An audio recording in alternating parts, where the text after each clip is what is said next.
Alors bonsoir. Nous avons le plaisir d'avoir parmi nous dans cette enceinte notre ami Simcha Rotem, Kajik. Il faudra expliquer ce que c'est que Kajik, mais enfin on n'en est pas encore là, qui est un combattant du ghetto de Varsovie. Et si vous permettez, je vous demanderai de l'applaudir.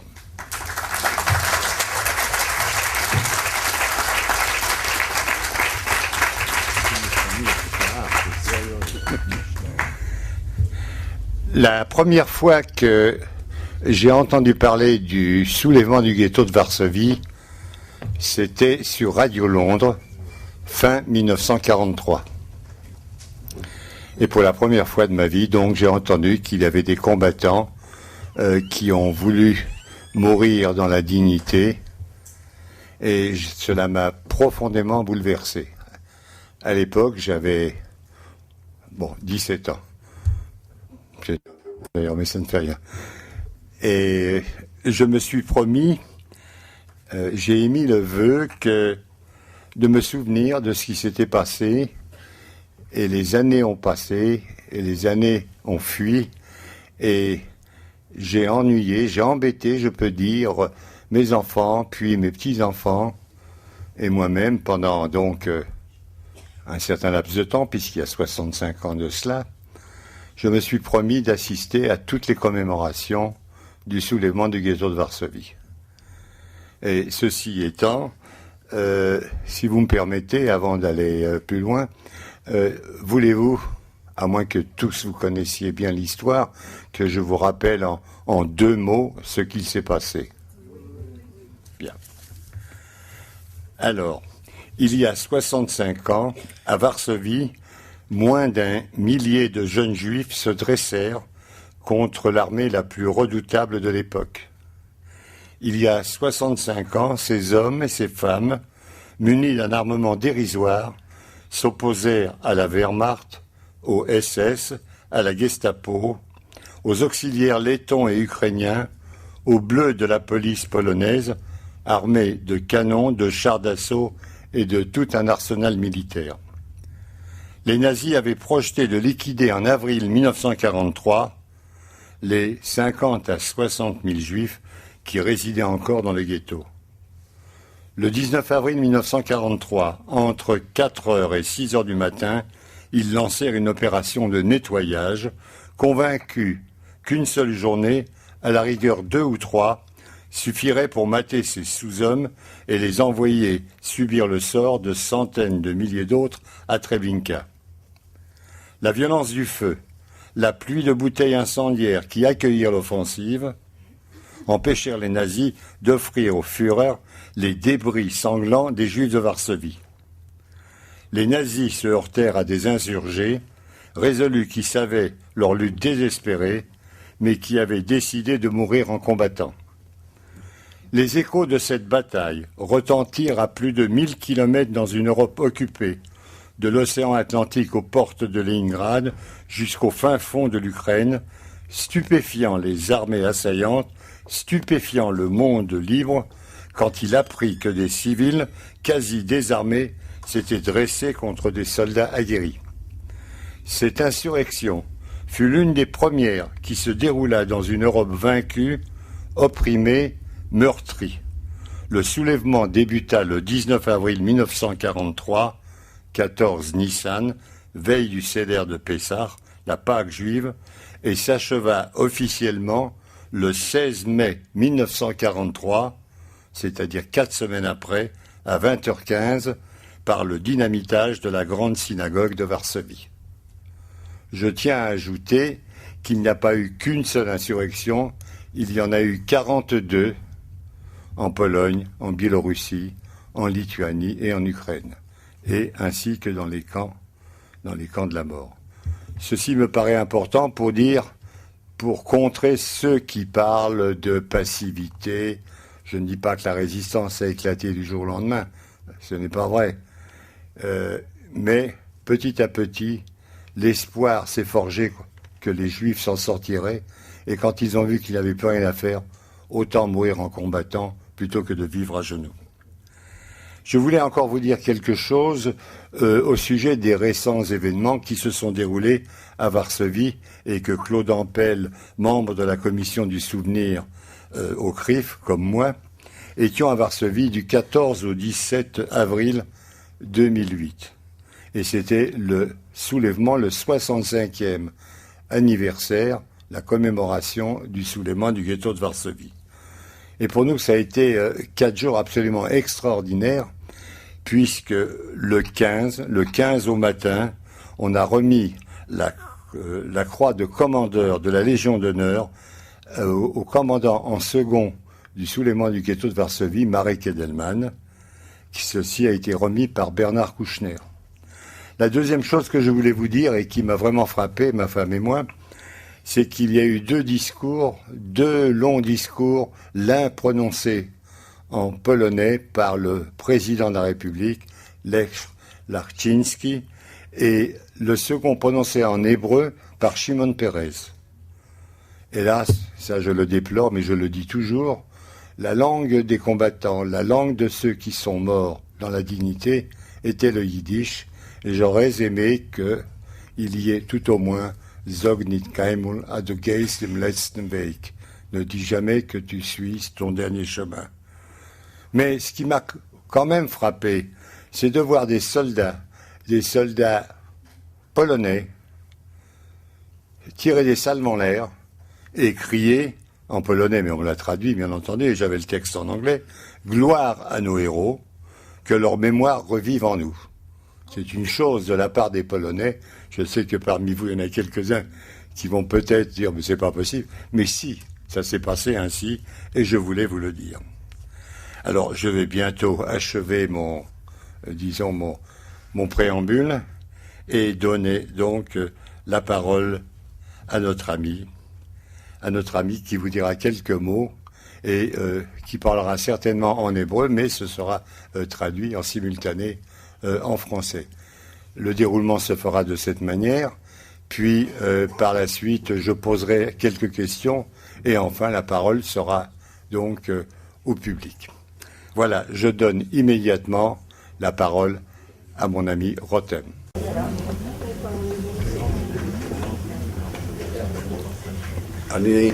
Bien, mesdames et messieurs, cette petite intervention sera divisée en deux parties. D'abord, je vais vous parler de quelques faits et je vais consacrer beaucoup de temps à des questions-réponses. Je suppose que vous, qui vous êtes déplacés pour m'écouter, souhaiterez poser des tas de questions concernant le soulèvement du ghetto de Varsovie. Voilà, donc je suis né à Varsovie. J'y ai passé les premières années de ma vie. C'est là que j'ai vécu ma jeunesse. Je suis né en 1924. En 1939, lors du début de la Deuxième Guerre mondiale, avec une offensive allemande sur la Pologne,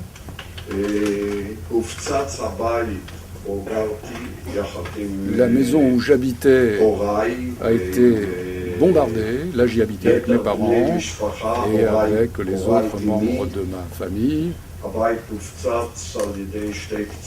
Deux bombes ont frappé cette maison. L'une d'elles a touché directement la maison. Et 6 personnes ont été tuées, 6 personnes de la famille, y compris mon frère et mes grands-parents maternels. Voilà, c'est comme ça que les choses ont commencé. C'était totalement inattendu.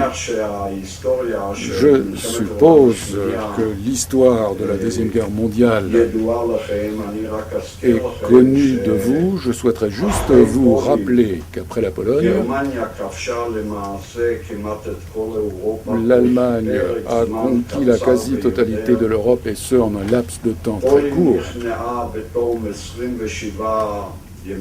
La Pologne s'est avouée vaincue après 27 jours La France a mis 4 semaines à s'avouer vaincu, et ensuite il y a eu tous les autres pays d'Europe, les uns après les autres. Donc les choses ont évolué très rapidement, et c'était vraiment inattendu. Au début de l'année 1940, le ghetto de Varsovie a été créé.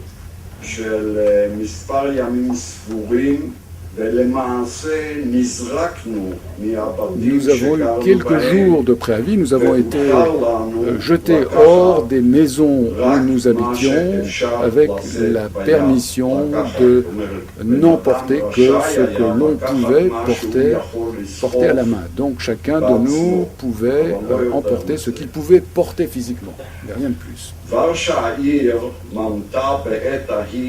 À l'époque, il y avait à peu près 1 million d'habitants à Varsovie.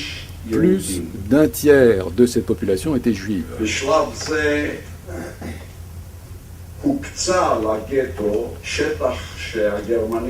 La surface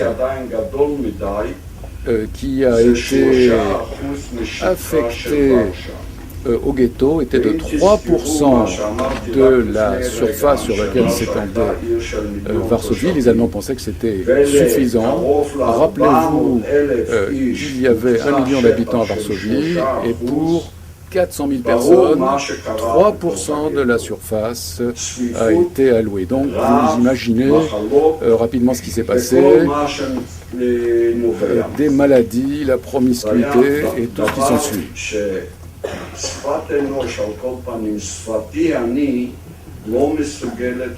Et c'était des choses qu'il est très difficile de décrire avec les paroles dont nous, les humains, disposons. Il est très difficile de vous relater aujourd'hui ce qu'il est advenu de cette population. Les maladies, la typhoïde, la faim. Les gens étaient tout ballonnés de faim, c'est des choses que l'on voyait au quotidien dans les rues du ghetto. Voilà, toile de fond,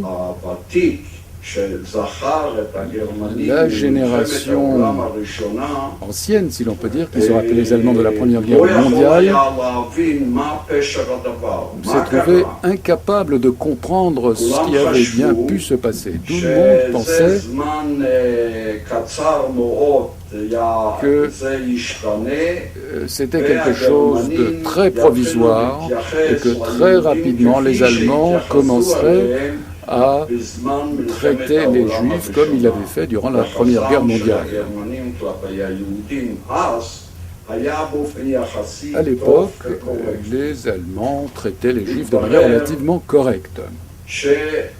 Il s'est avéré que c'était une erreur, et c'est un euphémisme que de le dire. En 1942,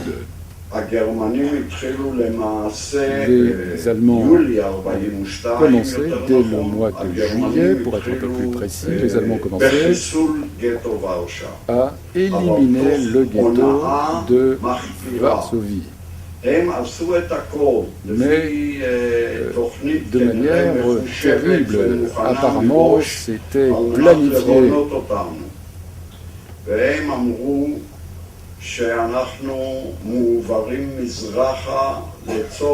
Ils nous ont dit que nous étions déplacés vers l'Est pour un travail quelconque, etc. À l'époque, personne n'imaginait ce qu'étaient les véritables intentions des Allemands. Ça, nous ne le savions absolument pas. Jusqu'à ce que, un jour, un envoyé du ghetto a suivi le train qui allait à Treblinka. Et ce qu'il a vu,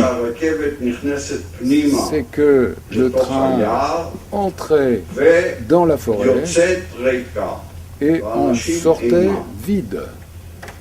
il n'y avait plus personne dans le train.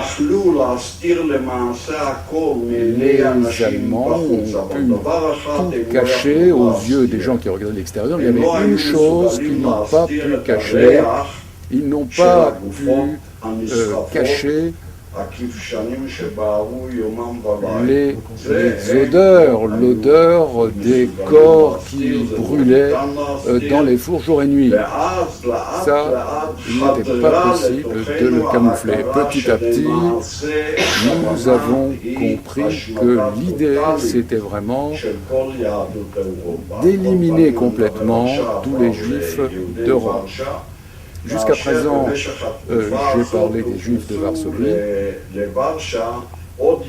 mais il y a eu d'autres Juifs qui habitaient les villes proches de Varsovie. Donc on y a mis de plus en plus de Juifs dans ce ghetto et très rapidement on est arrivé à 490 personnes, voire 500 000 personnes pendant 2 mois. Donc, à la nuit 1942, près de 400 000 personnes ont été acheminées vers Treblinka. Combien de dizaines de milliers de personnes sont-ils morts de faim ou de maladies diverses? En tout cas, c'est à ce moment-là que nous avons mesuré l'étendue de la catastrophe et la réalité des intentions. En fait, bien plus, les Allemands ont créé 2 camps, Beryatov et Treblinka, et ont permis à des représentants du ghetto de Varsovie de visiter ces camps. Là, c'était des camps tout à fait exemplaires, avec des conditions de vie tout à fait bonnes concernant le logement, l'alimentation, etc. Donc, les représentants du ghetto de Varsovie ont rapporté ce qu'ils ont vu. Ils n'ont pas menti, ils ont dit ce qu'ils avaient vu. Ils n'ont pas compris que c'était l'une des escroqueries des Allemands. Parce que comment voulez-vous qu'une personne normale, normalement constituée, puisse comprendre que quelqu'un d'autre souhaite le tuer alors qu'il n'a rien fait sans aucune raison? C'était quelque chose qui ne pouvait pas être compris. Il fallait être complètement tordu dans son raisonnement pour comprendre ce genre de choses. Il a fallu du temps pour le comprendre. Les jeunes étaient davantage ouverts à cette idée. Ils ont compris plus facilement que les Allemands voulaient peut-être éliminer les Juifs complètement. Voilà, donc je fais ça très très rapidement, je vous raconte ça parce que je pense que au fond, je ne vous apprends rien de nouveau, je voulais juste faire ce rappel pour passer au soulèvement proprement dit, pour vous parler de la manière dont ça a commencé et comment les choses se sont déroulées. À un moment donné, nous avons compris, il n'y avait plus aucun doute, l'intention des Allemands était d'annihiler complètement les Juifs de Varsovie en l'occurrence. Et nous avons décidé de nous organiser et d'essayer de résister.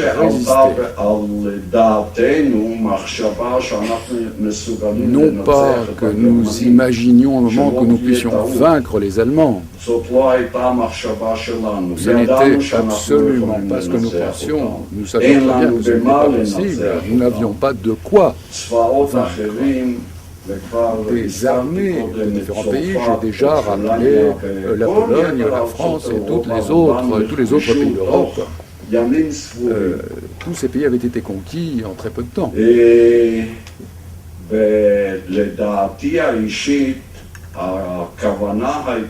Personnellement, je pense que l'idée n'était pas de voir comment vivre, mais de comment mourir de la manière la plus acceptable, la moins pénible. Quand nous avons compris que les Allemands essayaient de nous avons compris que les Allemands nous empoisonnaient au gaz, nous mettaient dans des lieux fermés avec un cycle comme nous le savons. Aujourd'hui, au bout de quelques minutes, on sortait les cadavres.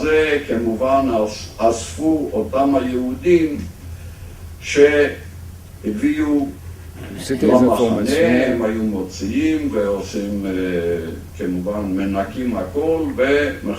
Donc on faisait un nettoyage ensuite et on attendait la prochaine cargaison. Nous avons commencé à nous organiser. Et pour arriver à une capacité de résistance quelconque, il nous fallait des armes. Or, nous ne disposions pas d'armes. Nous avions également besoin de personnes formées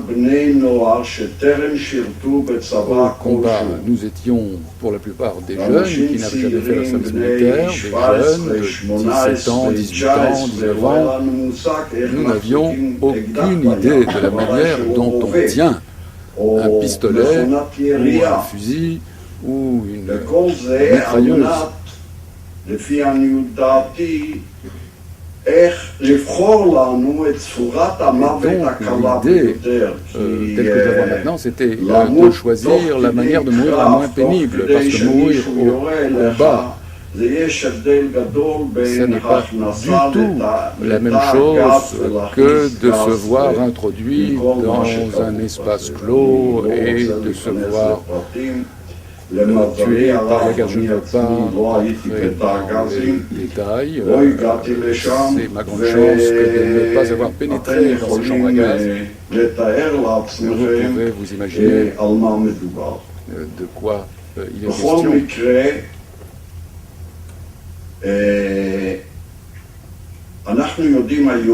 Quoi qu'il en soit, nous savons aujourd'hui que le soulèvement du ghetto de Varsovie, qui s'est produit il y a 65 ans, a été le premier soulèvement de l'Europe occupée. Personne ne s'était soulevé avant. C'est juste le ghetto de Varsovie. Je ne sais pas si vous le savez ou non. Quelque part, c'est un fait historique qui s'est un peu perdu. En janvier 1943, nous avons essayé de nous soulever.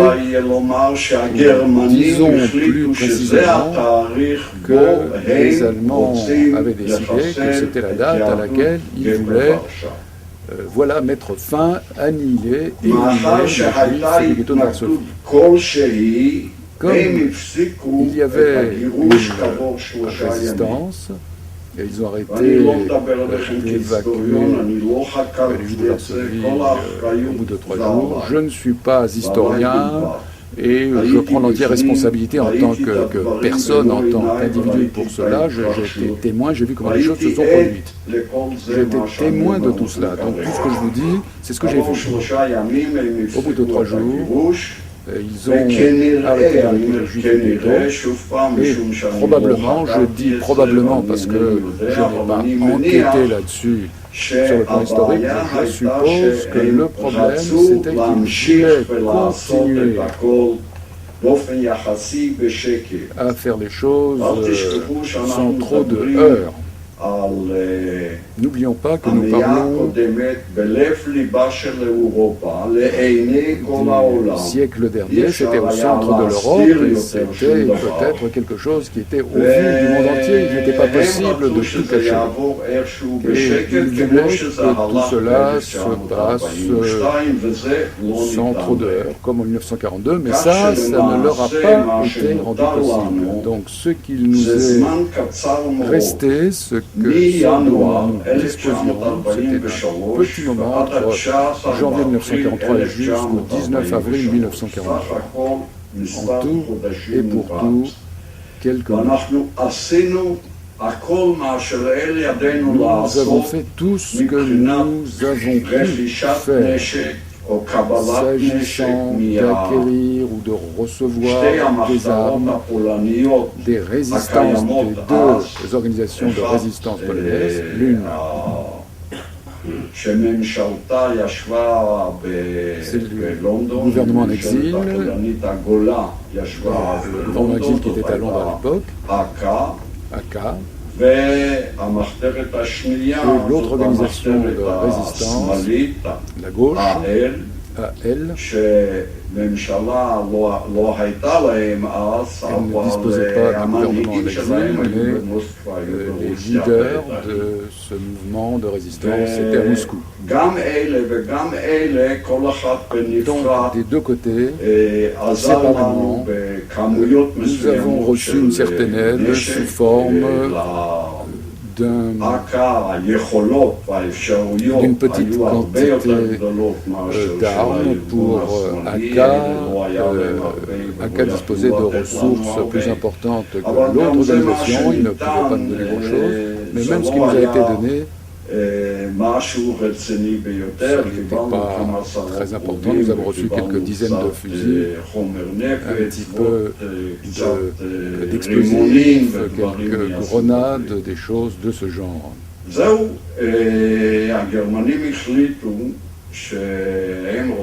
Voilà, les Allemands décidaient qu'ils voulaient offrir comme cadeau d'anniversaire à Hitler une Varsovie sans juifs. Voilà ce qu'ils ont essayé de faire. Le 19 avril 1943, c'était la nuit du Seder, de la Pâque juive. Il se trouve que cette année, c'était le 19 avril, c'était le premier jour de la Pâque juive.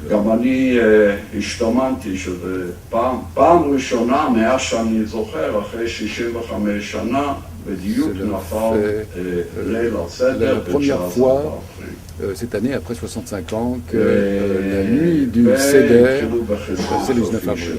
Et c'est là qu'ils ont commencé à éliminer complètement le ghetto. Eh bien, c'était un problème très difficile pour nous, parce que nous n'avions pas compris qu'il y avait une possibilité de la sorte que nous puissions nous soulever, combattre pendant un temps donné, peu importe si c'est une heure ou une semaine ou 10 jours. Et en dépit de tout, malgré tout, qu'il resterait des gens vivants. Et alors quoi? Et donc ce qui s'est passé effectivement, ça s'est passé ainsi. Les Allemands, en entrant dans le ghetto le 19 avril 1943, se sont heurtés à une résistance. Et après peu de jours, 3 ou 4 jours, ils ont quitté le ghetto. Et ils ont accompli leur travail d'anéantissement de l'extérieur. On ne voyait pas un Allemand dans le ghetto, ils n'entraient pas dans le ghetto.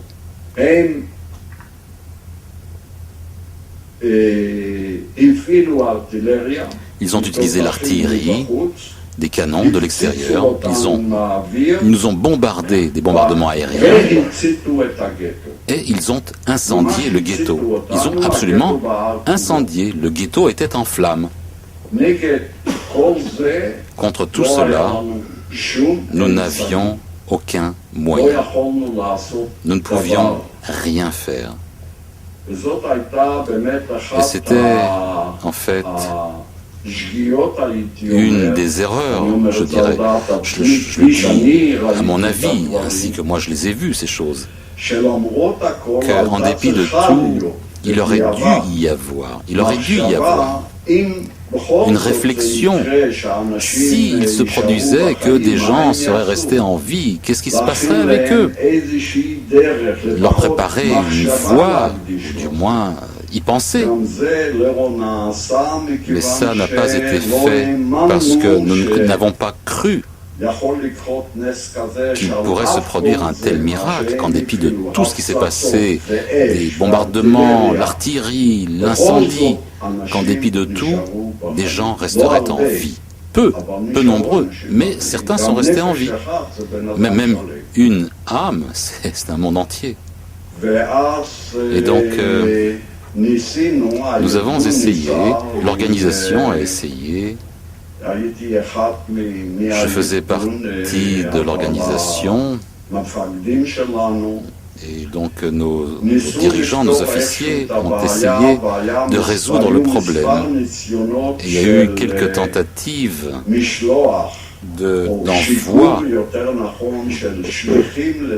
d'envoi d'émissaires du côté arien pour tenter de sauver ceux qui restaient encore en vie.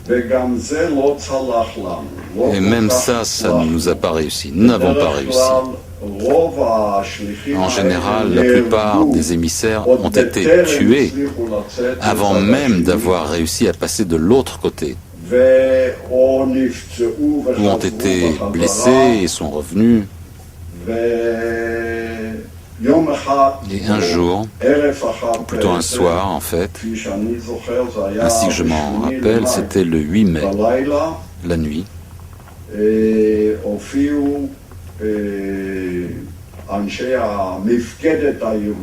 sont arrivés les commandants de l'organisation et m'ont demandé si j'étais prêt à tenter de passer du côté arien. Tentative supplémentaire. J'avais rien à perdre. J'ai dit, bien sûr, je suis prêt. Et dans la demi-heure, peut-être même moins, en 5 minutes, nous avons été envoyés, mon ami Zygmunt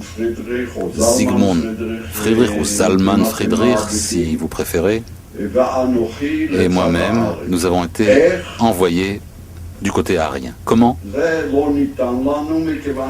Je ne sais pas comment, parce qu'on ne savait pas comment faire.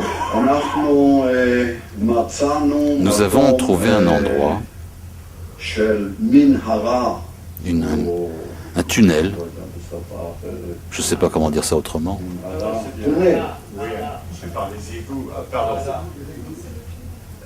C'est par un tunnel. Comme nous vous le disions, par un tunnel.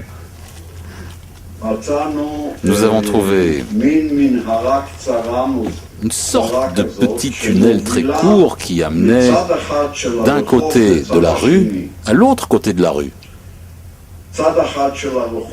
Un côté de la rue était au sein du ghetto et l'autre côté de la rue était à l'extérieur du ghetto. Le mur était tout le long de la rue, au milieu de la rue. Donc, du point de vue, on n'a pas eu à beaucoup marcher. Au bout de 5 minutes, on était de l'autre côté.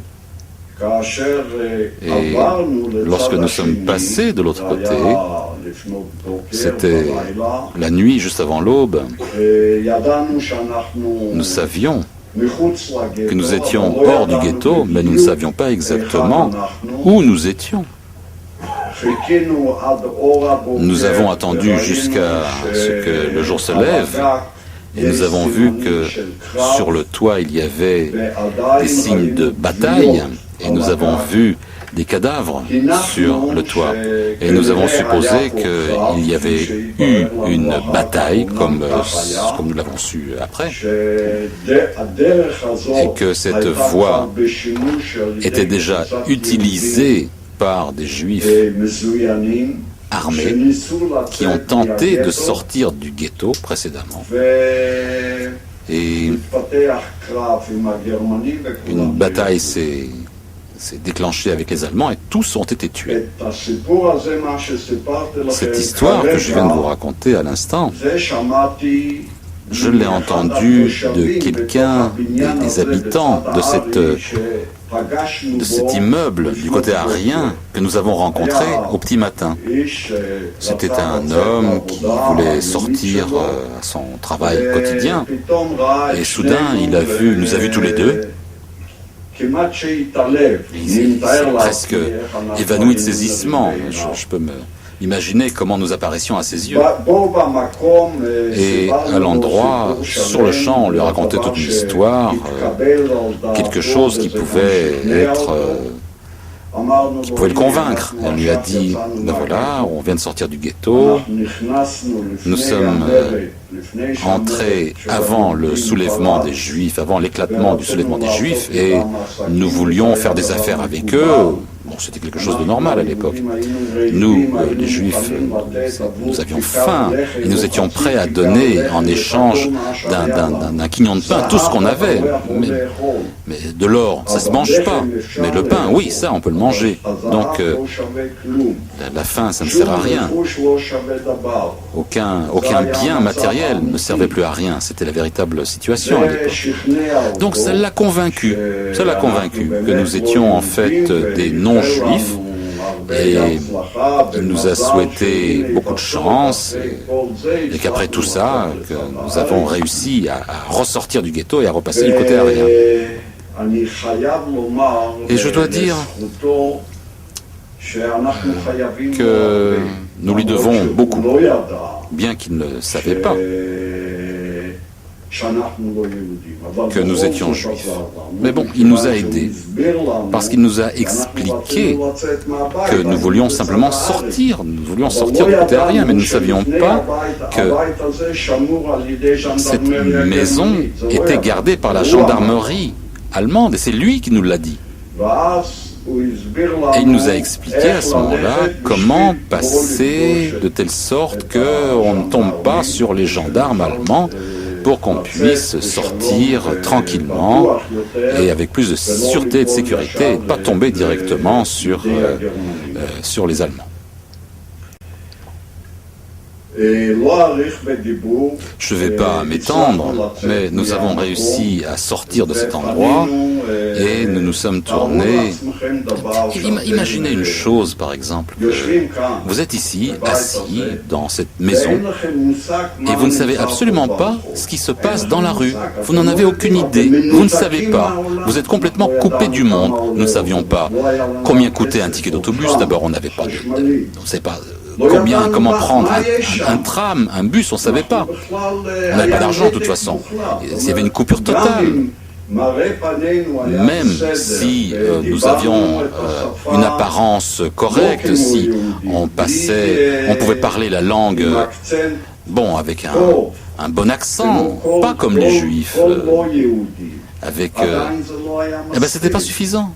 C'était pas suffisant parce que notre apparence, notre aspect extérieur montrait que nous ne venions pas de ce monde, mais d'un autre monde.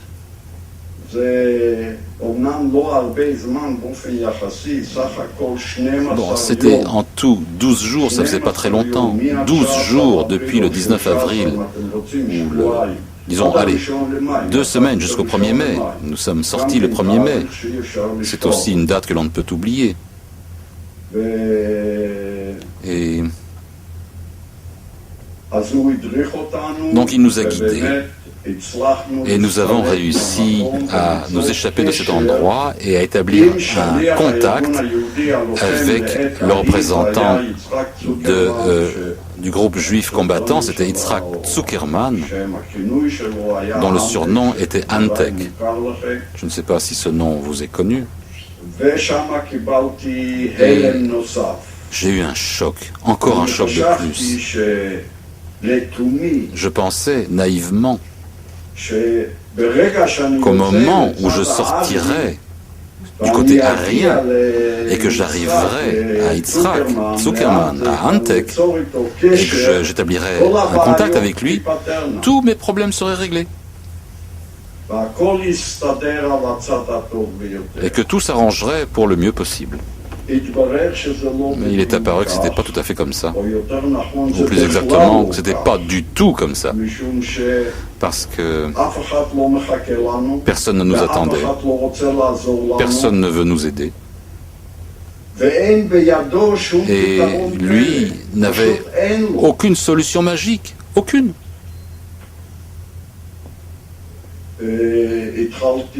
J'ai commencé sauter sur place, je sais pas comment dire, et à essayer de trouver des contacts avec des gens que j'ai connus, mais dont je ne savais pas dans quelle mesure il y avait, de leur point de vue, une volonté de m'aider dans une telle situation. Bien sûr, quand je parle de gens, je parle de non-juifs du côté arien. Et je savais que chaque instant, chaque seconde qui passait, chaque seconde de plus, pour rencontrer des gens vivants, pour retrouver des gens vivants dans le ghetto, eh bien, que cette possibilité, ça me nuisait. Une journée, 2 journées, 3 jours, 4 jours, et j'étais dans l'impossibilité de lier les liens. Et puis, en fait, une après-midi, j'ai eu une discussion très dure avec mon ami, mon commandant, si vous voulez. C'était un ami, et c'était mon commandant, Yitzhak Zuckerman, qui était plus âgé que moi. À l'époque, c'était très important, il avait 5 ans de plus que moi, peut-être même plus. Et il m'a dit, toi, si toi t'y vas pas, moi j'y vais. Je lui ai dit, bah vas-y, je te retiens pas. Mais qu'est-ce que tu as fait? À qui vas-tu aider? Ben supposons que tu vas retourner dans le ghetto. Alors quoi? Tu vas aller mourir avec eux? C'est pas ça qu'ils attendent. Ils attendent un sauvetage. Mais pas que quelqu'un meure avec eux, quelqu'un de plus pour mourir avec eux. Il a été convaincu. Et moi, j'ai continué à chercher par-ci, par-là. Donc, le 8 mai, donc après une semaine, nous avons réussi à établir un contact avec 2 employés des égouts de Varsovie, que nous avons convaincus que nous allions sortir un groupe de Polonais ariens, purs ariens, chrétiens, qui ont été coincés dans le ghetto et que nous voulons les faire sortir. Et que vous, employés des égouts, vous devez nous aider. J'ai parlé, je leur ai parlé. Je leur ai dit, vous serez inscrits dans les livres de l'histoire polonaise sur l'acte héroïque que vous allez accomplir maintenant. Et j'ai réussi à les convaincre. Et nous avons pris la route, nous sommes retournés vers le ghetto. C'était la nuit entre le 8 et le 9 mai. Je suis arrivé au ghetto avec encore un ami, un camarade dont le nom de famille, eh bien je ne m'en souviens pas, ou plutôt je ne le connais pas jusqu'au jour d'aujourd'hui. Mais son surnom était d'échec. Parce que je savais que si je vais seul avec eux, ils ne m'attendront pas. Ils vont disparaître dans les égouts. La seule façon d'y arriver, c'est de passer par les égouts. Je lui ai dit, toi, tu vas rester avec eux, tu vas les surveiller pour qu'ils ne s'échappent pas. Il ne s'enfuit pas. Lui, il n'avait pas de pistolet. Moi, j'avais un pistolet. C'était le seul armement qu'on avait. Je ne vais pas m'étendre sur chaque instant. Il s'arrêtait, il ne voulait pas continuer. Et puis après, il m'a fait sortir de moi-même. Ils m'ont dit... Et je leur ai dit... Si vous restez sur place, je vous tue sur place. Il faut que vous continuez. Ils ont continué à avancer, et puis à un moment, ils m'ont dit, toi, tu es dans le ghetto maintenant. J'ai dit à mon ami, à Rishiek, je lui ai dit, toi, tu restes ici. Surveille-les. Et j'étais certain que quand je reviendrai, je ne trouverai pas le chemin du retour. C'est un labyrinthe. Il est resté et moi je suis sorti. J'ai trouvé un terrain sans aucun bâtiment, rien, aucun bâtiment entier. Tout était incendié, brûlé. à grand-peine, j'ai pu me retrouver, savoir plus ou moins où je me trouvais, dans quelle rue du ghetto. Parce que tout était détruit. C'était une nuit noire, pas une âme, pas âme qui vive. Je cours d'endroit en endroit, en supposant que là, peut-être, il y avait, au moment où j'avais quitté le ghetto, il y avait des groupes combattants, des camarades. Il n'y avait personne, personne ne répondait. Je m'évertuais de passer d'endroit en endroit, et j'entends soudain la voix d'une femme qui me parlait des décombres, hors des décombres. Et je pense, je suppose, je ne sais pas, mais je suppose que pendant un quart d'heure, une demi-heure, j'ai passé à la chercher. Et à chaque fois, la voix me provenait d'un autre endroit. Et à la fin, elle m'a dit qu'elle avait une jambe cassée. J'ai décidé que je continuais ma route et chercherais dans d'autres endroits. Et il n'y avait personne qui me répondait. Et à un moment, moi aussi, j'en ai eu assez et j'ai décidé que je restais dans le ghetto. À quoi bon sortir? Aucune raison de sortir, j'ai aucune chance. Et je me suis assis. Je me suis assis, je ne sais pas, 1 minute, 2 minutes, 5 minutes, peut-être plus. Et finalement, je me suis ressaisi et je suis sorti. J'ai décidé que je retournais à l'égout. Je suis revenu à l'égout. L'endroit d'où j'étais sorti, je suis rentré à nouveau. Les 2 employés des égouts et mon camarade m'attendaient, évidemment. Et nous commençons à repartir dans les égouts, de l'autre côté, dans l'autre sens. Comme je l'ai dit, je n'ai trouvé absolument personne, sauf à part cette voix de femme que j'avais entendue dans le ghetto. En marchant, en retournant, vraiment, nous avions un slogan, ou plutôt un mot de passe, et je criais ce mot de passe dans les égouts. Et à un moment, il m'a semblé que j'entendais un murmure dans une galerie proche de la nôtre. Mais je n'étais pas sûr. Je ne savais même pas qui c'était d'ailleurs. Peut-être que c'était des Allemands. Après tout, ça pouvait se faire aussi. Et en fait, j'ai décidé que je vais crier encore une fois le mot de passe pour de 2 choses l'une. Ou ce sont des gens à nous, et donc ils vont me répondre, et si ce n'est pas des gens à nous, j'ai rien perdu.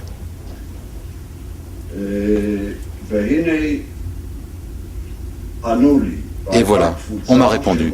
Et c'était un groupe de 10 personnes qui avaient été envoyées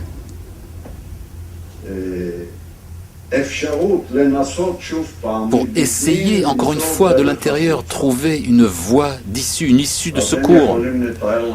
Vous pouvez vous imaginer la rencontre dramatique dans les égouts. Et en quelques minutes, en quelques instants, ils m'ont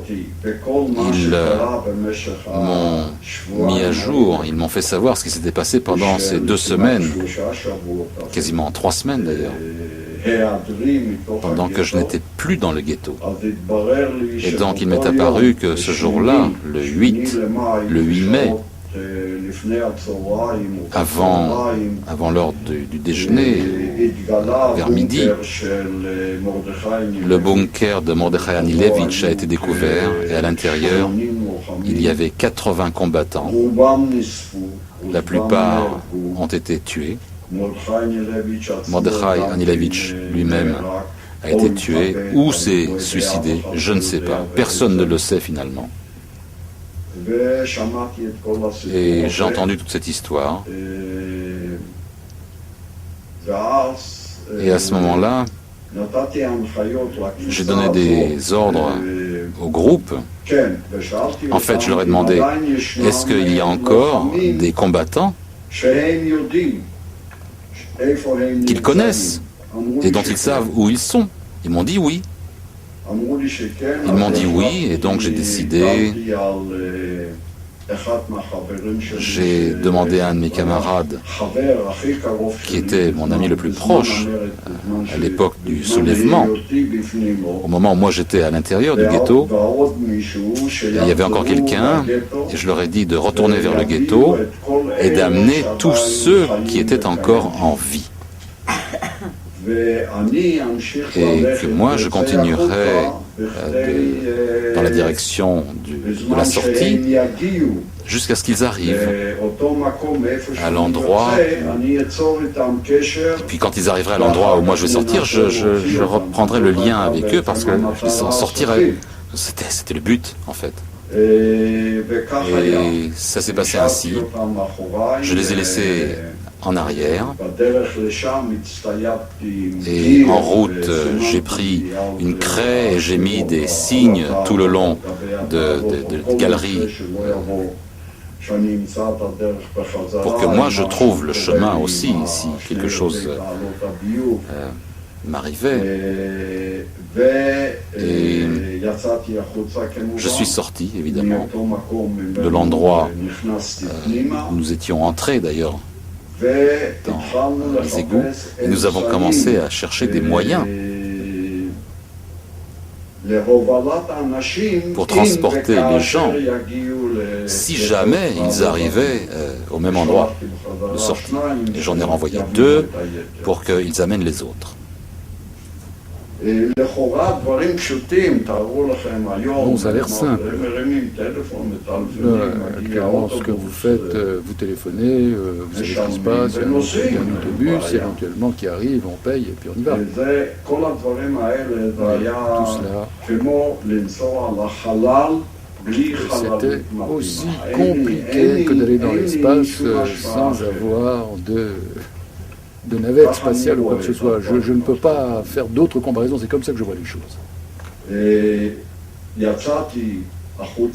Je suis donc sorti. Et à nouveau, je me suis démené, je suis allé partout pour essayer de trouver un véhicule pour voir quand les sortir, comment les sortir. Vers le soir, j'ai regagné la galerie des égouts par le haut. Vous savez qu'il y a des couvercles, ça n'est pas complètement étanche, simplement on laisse un petit trou pour que les odeurs puissent partir, puissent s'évacuer. Donc j'ai mis un billet, j'ai demandé quelle est la situation, est-ce que les gens sont arrivés, est-ce qu'ils ont été acheminés. La réponse qui m'est parvenue, c'est que oui, tout le monde était arrivé. Je ne sais toujours pas de combien de personnes il s'agissait, il y avait plusieurs dizaines de personnes. Ça je sais, mais pas plus précisément.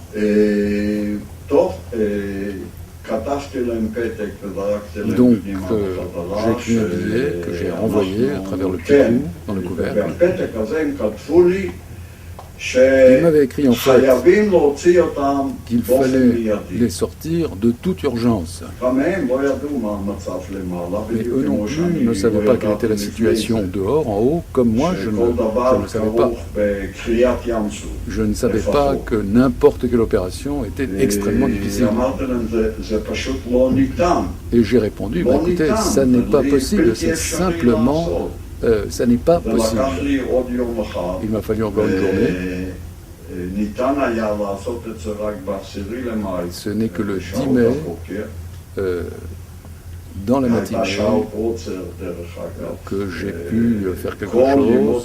Il y avait le couvre-feu On avait le droit de circuler à l'extérieur, ça s'appliquait aux Polonais aussi. Bon, à l'époque, on considérait que les Juifs n'existaient plus. Il semble qu'on avait le droit de circuler entre 6h du matin et 8h, 9h du soir, je ne me souviens plus exactement. De toute façon, là, on parle des heures de la matinée. Je me suis présenté donc dans cette rue le matin, dès que le couvre-feu avait été levé. Entre-temps, j'avais réussi à recruter d'autres personnes susceptibles de m'aider à mener à bien toute cette opération. Aux environs de 10h du matin, un camion est arrivé. À propos, je pense qu'on peut rappeler un petit détail qui a son importance. En tout cas, c'était très important pour moi. La distance entre le lieu d'où j'étais sorti et le lieu d'où je devais sortir, les autres, était d'environ 200 mètres, peut-être 150 mètres.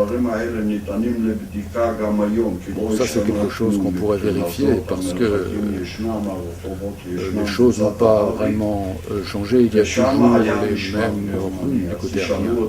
Et là, il y avait une patrouille allemande. Alors pourquoi là-bas? Simplement parce qu'il n'y avait pas d'autre possibilité. Il fallait bien que je pénètre dans le réseau des égouts à partir d'un moment quelconque, et c'était le lieu. Et la personne qui m'a permis de pénétrer, c'était vraiment le roi des escrocs à Varsovie. Parce que lui pensait que tout cela était fait non pas pour des juifs, mais pour des Polonais non-juifs qui s'étaient retrouvés coincés dans le ghetto. Il y croyait.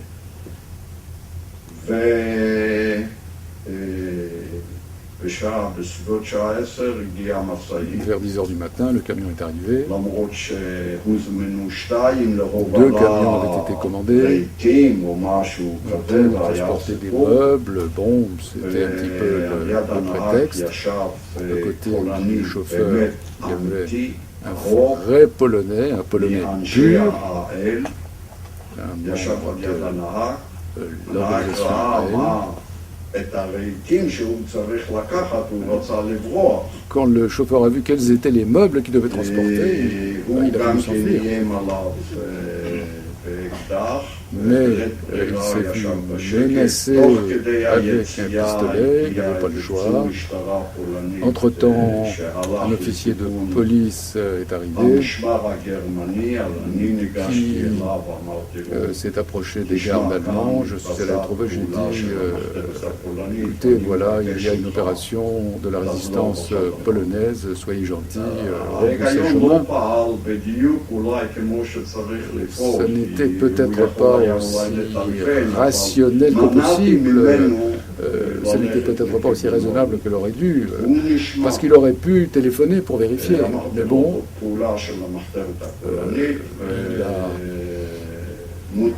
il m'a cru, je lui ai dit c'est une opération de la résistance polonaise, rebrousser chemin, il l'a fait, entre-temps les gens ont commencé à sortir.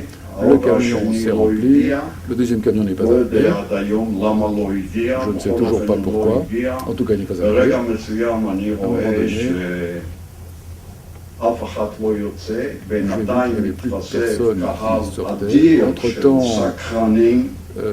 des badauds très nombreux se sont assemblés. Ça, c'était plutôt bon pour nous parce que nous étions un petit peu cachés. Les Allemands n'étaient pas très loin, mais ils ne pouvaient nous voir de loin. Et vous voyez des badauds.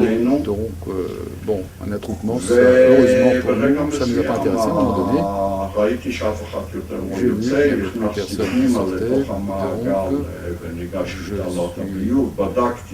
rentré, donc je suis allé au centre du cercle des badauds, je suis sorti dans la galerie, j'ai demandé y a-t-il encore quelqu'un, personne n'a répondu, j'ai donné l'ordre de remettre le couvercle, je suis monté à bord du camion, et puis j'ai dit, allez, on y va. Voilà Un raccourci de l'ensemble de l'histoire. Il est bon de savoir que l'histoire, enfin, cette souffrance épouvantable, il y a une chanson qui dit chez nous, dans l'océan salé des larmes humaines, se trouve un précipice effrayant. Et bien, je crois qu'ils sont sortis du précipice à l'air libre, si l'on peut dire. Et puis, un deuxième mot qui m'a toujours frappé, et je crois que c'est David Ben Gourion qui l'a dit, celui qui ne croit pas au miracle n'est pas réaliste. Et c'est probablement ce qui a dû se produire dans ce cas précis. Alors, ce que je voulais dire quand même, c'est que le ghetto a été instauré début novembre 1940, alors que la guerre s'était terminée quelque chose comme plus d'1 an auparavant. Comme il l'a dit, comme Rothem a dit, il y avait à l'époque 380 000 juifs qui sont montés à 450 000 et même 480 000 lorsqu'on a liquidé et nettoyé les villages environnants qui entouraient Varsovie. 70 000 personnes sont mortes du typhus, de maladies, de froid, des privations. Ce qu'il faut le dire aussi, c'est que la superficie de ce ghetto, qui pour les Allemands n'était pas un ghetto, mais un quartier juif, Wohnbezirk, qui n'est pas tout à fait pareil. Mais vous savez ce que les mots veulent dire, surtout quand les Allemands avaient tout un langage, si je puis dire, codé. Essayez d'imaginer 400 000 personnes et même plus qui vivent dans un arrondissement comme, disons, le 4e. Dans le 4e, vous avez 400 000 personnes qui vivent, c'est-à-dire peut-être 15 personnes par pièce. Ce qui faisait dire à une femme, ne me parlez pas de propreté, moi je ne sais pas ce que c'est.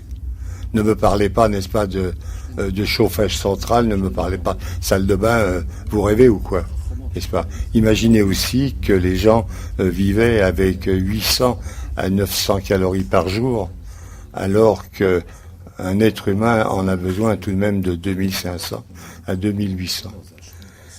Essayez aussi d'imaginer que tout cela a été conduit par un conseil juif, le Judenrat, de qui à la tête se trouvait un homme qui s'appelait Tcherniakov, lequel Tcherniakov a écrit un journal au jour le jour jusqu'au 22 juillet 1942, lorsque les Allemands l'ont prévenu qu'ils allaient procéder à la déportation.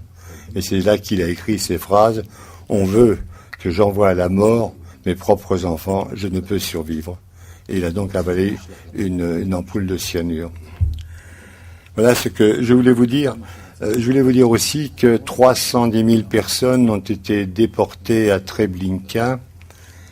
Et Rothem a signalé, M. Rothem a signalé qu'un homme, Zalman Friedrich, était parti et avait remarqué qu'effectivement les trains revenaient à vide. Et il a donc informé l'organisation juive de combat, parce qu'il existait 2 organisations, une qui s'appelait l'organisation juive de combat, ou le JOB, Z-O-B, qui groupait de 500 à 600 personnes pour lutter, n'est-ce pas, contre l'armée la plus puissante du monde, comme je l'ai dit au début. Et il y avait aussi une alliance militaire juive qui représentait 200 personnes. Il faut savoir aussi que les premiers revolvers, un fusil mitrailleur, une mitraillette, et puis on a confectionné des bouteilles à essence, c'est-à-dire des cocktails Molotov. C'est avec ça qu'ils se sont battus. Imaginez aussi que ces premiers pistolets ont été achetés à prix d'or, à un prix, je peux dire, défiant toute concurrence par le haut, dont certains étaient inutilisables. Eh bien, malgré ça, malgré toutes ces difficultés, malgré toute cette souffrance, cette horreur qui se présentait, ils ont voulu combattre à main nue. Et il y a eu un premier combat le 18 janvier 1943, où les Allemands espéraient liquider le ghetto, et finalement ils ont été repoussés, et ils sont revenus donc le 19 avril, comme je l'ai dit tout à l'heure. À propos des évasions par les égouts, il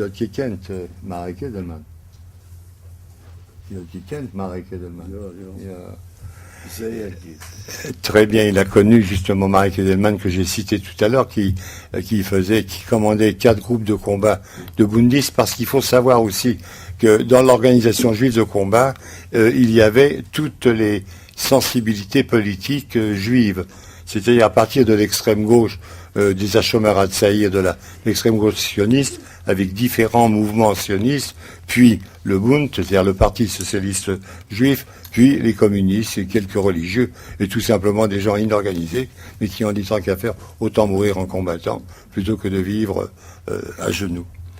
Alors, c'est ça que je voulais dire, parce que je crois que ça donne un peu le cadre dans lequel a vécu cet homme.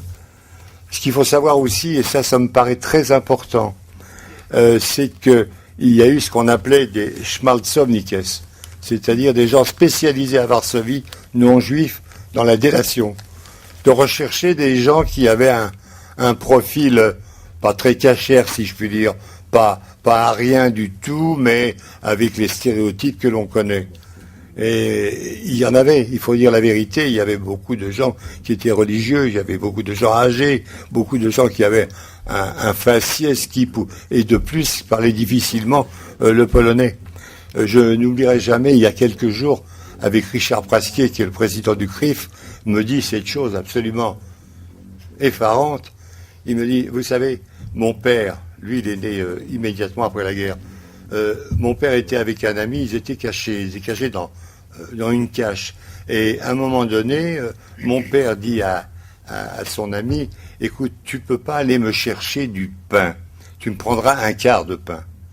Et à ce moment-là, son ami lui a dit, oui, je peux chercher un pain, je peux chercher un demi-pain, mais je ne peux pas chercher un quart de pain. Parce que un quart de pain, dire quart en polonais, n'est-ce pas, Jean-Charles? C'est difficile pour un juif de le dire. Je crois que même pour un polonais, c'est quand même pas si facile à dire. Comment que ça se dit d'ailleurs? Tchétch. Et imaginez, rien que ça, avec des S, des Z, on peut dire. Eh bien, cela signifie ceci, c'est que s'il allait chercher un quart de pain et le dire en polonais, à ce moment-là, il y avait un schmaltzovnik qui pouvait se trouver dans la boulangerie et qui l'aurait dénoncé. Alors, essayez d'imaginer cela. Mais d'un autre côté, je peux dire l'inverse. Je peux dire qu'une femme qui est morte il n'y a pas longtemps, elle est morte le 12, et elle s'appelait Irena Sendler. Sendler. Elle est gestorben. Elle avait 98 ans, elle a sauvé 2500 juifs dans Varsovie, dont principalement des enfants. C'est-à-dire qu'on se retrouve, n'est-ce pas, d'une part avec des ordures, on ne peut pas dire autrement, des gens qui font la chasse aux faciès, et d'un autre côté, on se trouve devant une organisation unique en Europe qui s'appelle Zegota. Zegota a été une organisation qui n'avait que pour but de sauver les Juifs, et pas autre chose. Ils n'avaient pas d'idéologie spécialement, ils savaient qu'il y avait des Juifs, et parce que c'était leurs Juifs. Je peux même dire que parmi eux, il y en avait quelques-uns qui étaient antisémites, mais c'était leurs Juifs. C'est pas les Allemands qui devaient s'en occuper. Eh bien, ils ont réussi tout de même, ce conseil d'aide aux Juifs, qui avait donc un sigle Zegota, Z-E-G-O-T-A, eh bien, a sauvé des milliers et des milliers de Juifs. Et parmi Zegota, il y avait, entre autres, également cette Irena Sandler. Alors, ce que je veux dire par là, nous nous trouvons dans une situation absolument unique, si je puis dire, par rapport à ce qui s'est passé en France. Lorsque, par exemple, en France, il y avait quelque chose, quelqu'un cachait des Juifs. Bon, à la rigueur, il faisait un peu de tôle, on était même à Drancy pour lui faire comprendre que c'était pas bien, mais ça n'allait pas beaucoup plus loin. Or, lorsque, au lendemain du soulèvement du ghetto de Varsovie, on s'est trouvé dans une situation telle qu'un homme comme l'historien Ringelblum a réussi à se sauver grâce à des amis et à passer en zone aryenne, et qu'on l'a, sur une dénonciation, arrêté, toute la famille qui était dans l'immeuble est passée, a été fusillée sans sonnante. Et lui a été envoyé à Poniatova, où il est mort un peu plus tard. Ceci, c'est pour vous expliquer que, indépendamment du récit brut que raconte notre ami, c'est-à-dire qu'il était là, l'historien a peut-être, je ne dirais pas un avantage, mais une possibilité d'être comme sur un hélicoptère où il voit ce qui se passe quand il y a un accident ou quand il y a une place où il y a des gens, il se passe quelque chose. C'est peut-être un peu vulgaire ce que je dis, mais ça tout de même, c'est pour expliquer que ce qu'il raconte là, il y a aussi le cas, et là je vais terminer, de Marie Edelman qui a réussi par les égouts où le boyau avait une hauteur de 70 cm à passer dans la zone aryenne, et c'est là qu'il écrit dans son livre qui s'appelle, son rapport qui s'appelle Le ghetto lutte. Il dit, pour nous, chaque seconde était un siècle. Et on peut le croire. Je crois qu'effectivement, chaque seconde était un siècle. Voilà, je m'excuse, j'ai été peut-être un peu long, mais je voulais donner un certain éclairage, n'est-ce pas, à tout ce qui a été dit par un témoin, étant bien entendu que le témoin a valeur d'exemple, mais il faut parfois dire quelques mots. Excusez-moi d'avoir été si long. Maintenant, les questions. Kojik voulait simplement ajouter à ce que tu as dit, Henri, que Kojik connaît très très bien Marek Edelman, puisque c'est lui qui l'a fait sortir par les égouts du ghetto de Varsovie. Il faisait partie du groupe que Kojik a exfiltré, a sorti du ghetto. Ah d'accord, oui, il y avait 4 groupes de combat bundistes, n'est-ce pas, dont Marek Edelman, c'était le secteur des brossiers. C'était son secteur. C'était son secteur. Ils sind nicht bundistes. Non, non, c'est pas grave. C'est bon aussi. Non. Je peux poser une question? Oui, volontiers. Merci. Est-ce que vous pourriez nous raconter un tout petit peu la suite de votre histoire? C'est-à-dire, vous êtes sorti du ghetto avec tous ces gens. Racontez-nous un petit peu comment vous avez survécu à ce moment-là.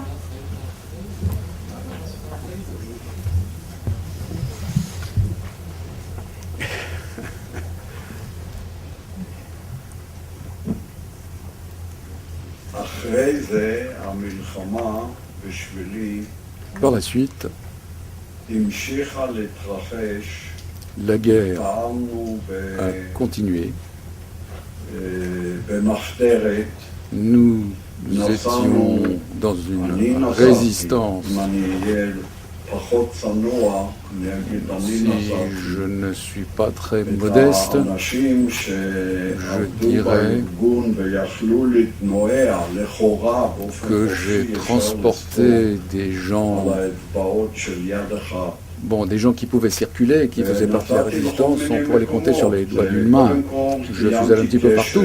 D'abord, j'ai pris contact avec les gens dont je parlais tout à l'heure, que j'avais sortis, qui avaient été sortis des égouts. Nous les avons mis dans une forêt. La forêt, ça n'est pas tout à fait une adresse précise. Donc ensuite, il a fallu y aller avec eux pour pouvoir les retrouver. Ça n'est pas comme une rue avec un numéro. Et je leur rendais visite de temps en temps, tous les quelques mois. Je suis allé en Cracovie, à Tchernigova et ailleurs, là où il y avait encore des juifs. Et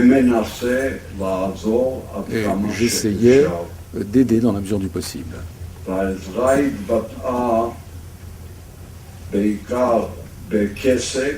Quelle forme cette aide prenait-elle? D'abord de l'argent, parce que les gens n'avaient plus les moyens de gagner leur vie. Depuis l'instauration du ghetto, dès le début, tous ceux qui travaillaient quelque part en dehors du ghetto ne pouvaient plus s'y rendre. Donc ils n'avaient plus la possibilité de gagner sa vie. On nous transférait de l'argent depuis la résistance polonaise, celle qui avait un gouvernement en exil à Londres. Donc de l'argent était acheminé vers Varsovie et ensuite nous répartissions cet argent, non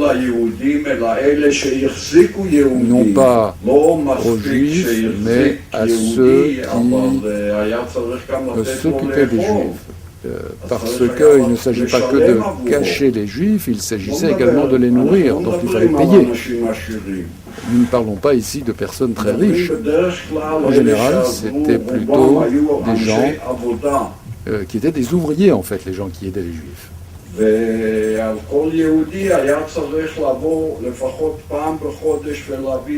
Et pour chaque juif, il fallait passer chez ces gens-là au moins une fois par mois pour apporter un petit peu d'argent.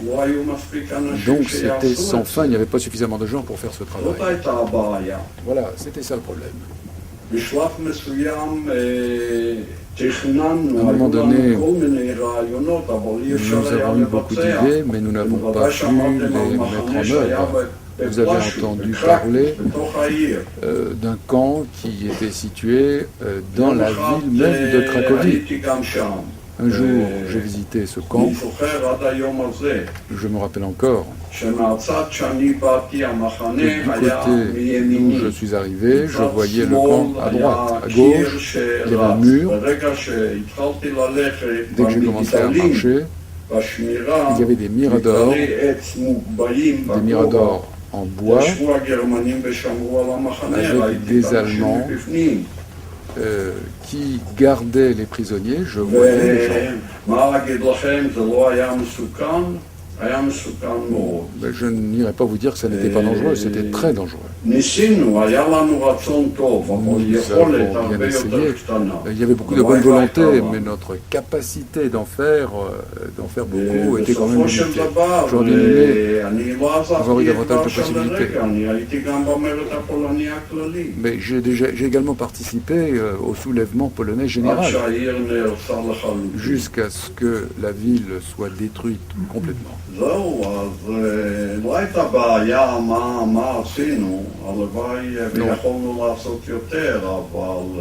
J'aurais bien aimé pouvoir en faire davantage, mais avec les moyens dont nous disposions, avec les effectifs dont nous disposions, comme je vous l'ai dit, on pouvait les compter sur les doigts d'une main. Donc, aller partout en Pologne, à l'époque, dans la situation qui régnait,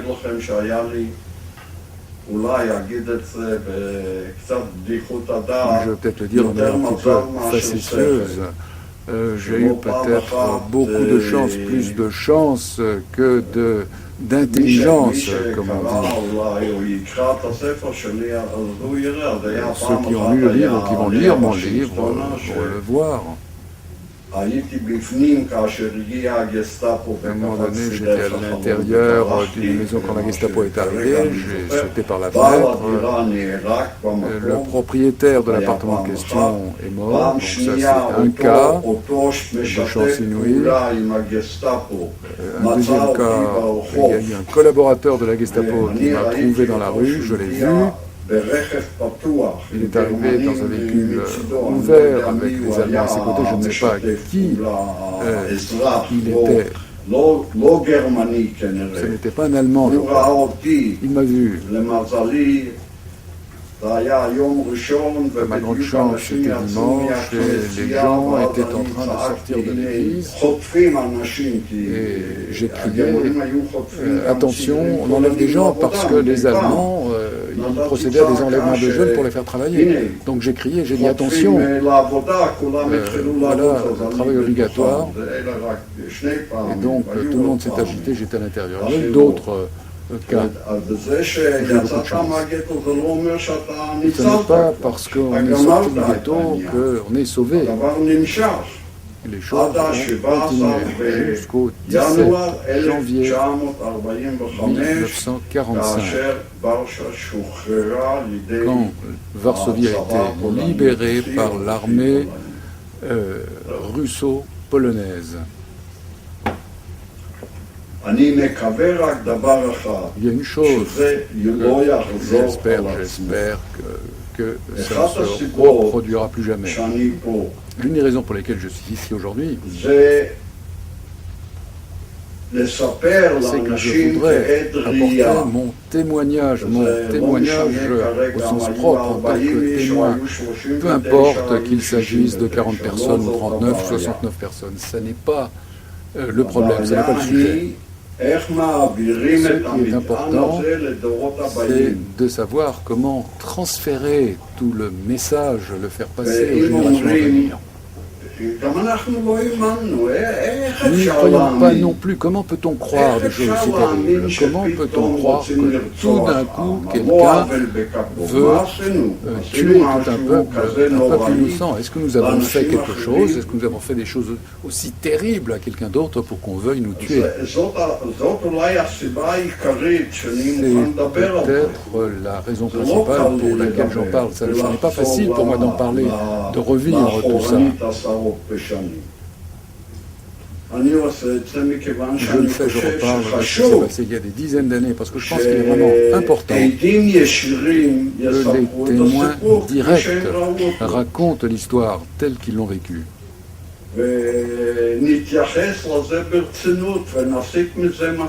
Donc il faut y réfléchir très sérieusement, il faut tirer des conclusions. Je pense que c'est ce qui se fait dans cette maison, dans cette institution, dans ce musée. Je pense que ce sont des choses très très importantes qui s'y font. Empêcher peut-être que les choses se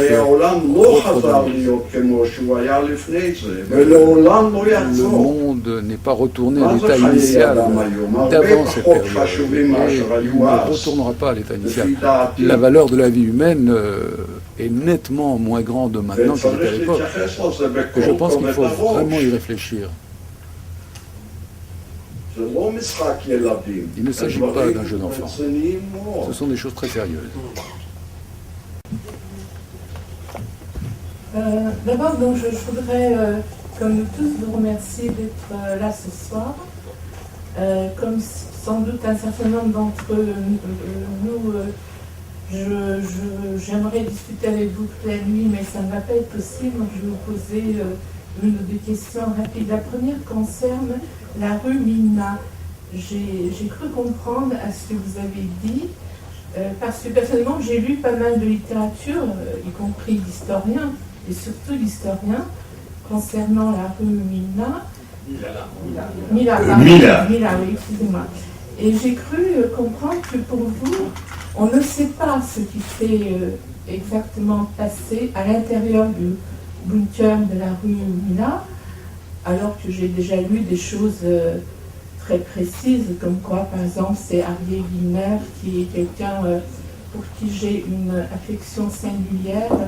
Je pense que vous l'avez connu et que il n'était pas le seul, quelqu'un d'infiniment émouvant qui aurait eu l'idée d'un suicide. Enfin bref, j'ai lu pas mal de littérature et donc j'ai cru comprendre que d'après vous, on ne sait pas ce qui s'est passé à l'intérieur du bunker et comment les gens sont morts. Donc je voulais que vous me le confirmiez en quelque sorte. La seconde question concerne Treblinka. Vous n'y étiez pas évidemment, mais comme vous êtes un des fondateurs du kibbutz à Didanot, où il y a aussi des gens comme Jacob Wiener, enfin des revenants de Treblinka qui étaient là. Je pense que vous avez dû avoir pas mal de discussions communes. La question est de savoir si la révolte du ghetto de Varsovie a eu un impact qui a fait faire le passage à l'acte pour la révolte de Treblinka, parce que la révolte de Treblinka était programmée depuis longtemps, mais il n'y avait jamais eu de passage à l'acte. Elle avait été remise à plus tard, une fois ou deux fois. Et là, il y a eu passage à l'acte. Alors, est-ce que vous pensez qu'il y a eu un impact? J'aurais mille autres questions à vous poser, mais je vais arrêter là.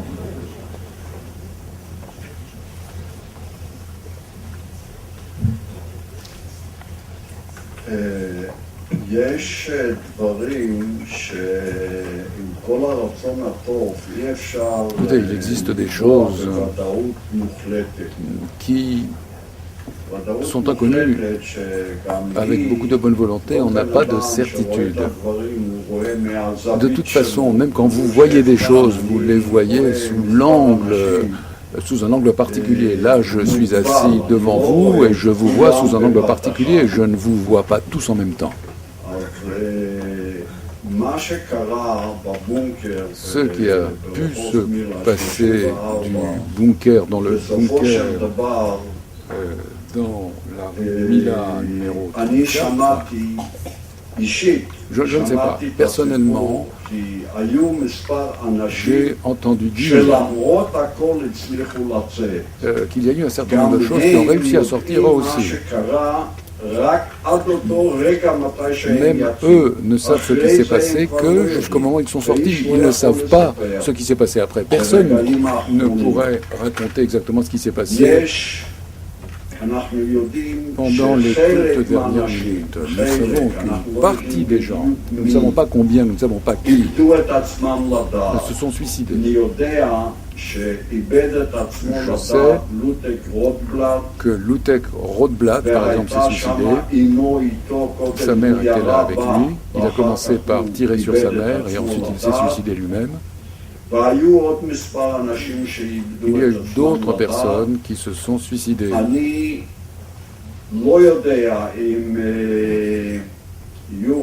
Je ne sais pas si Jurek s'est suicidé. Je ne saurais ni le confirmer ni l'infirmer. Je ne sais pas ce qu'il est advenu de Mordechai Yanulevitch. Je ne sais pas s'il s'est suicidé ou non. Quant à Marek, qui est sorti avec ce groupe dont j'ai parlé tout à l'heure, j'ai beaucoup discuté avec lui au fil des ans. Nous en avons reparlé à plusieurs reprises. Lui non plus ne peut dire avec certitude ce qui s'est passé et comment les choses se sont passées. Si vous ne voyez pas les choses vous-même, vous ne pouvez pas savoir vraiment ce qui s'est passé. Il dit, et il a probablement raison, parce qu'après qu'on m'ait envoyé moi, il était à l'intérieur. Quand je suis retourné au ghetto, je l'ai retrouvé, mais je me suis absenté pendant plusieurs jours. Ça fait quand même pas mal de temps, une quinzaine de jours. Surtout dans ce genre de situation. Donc je ne peux pas vous dire des choses dont je ne saurais être sûr. Mais il dit par exemple que ce bunker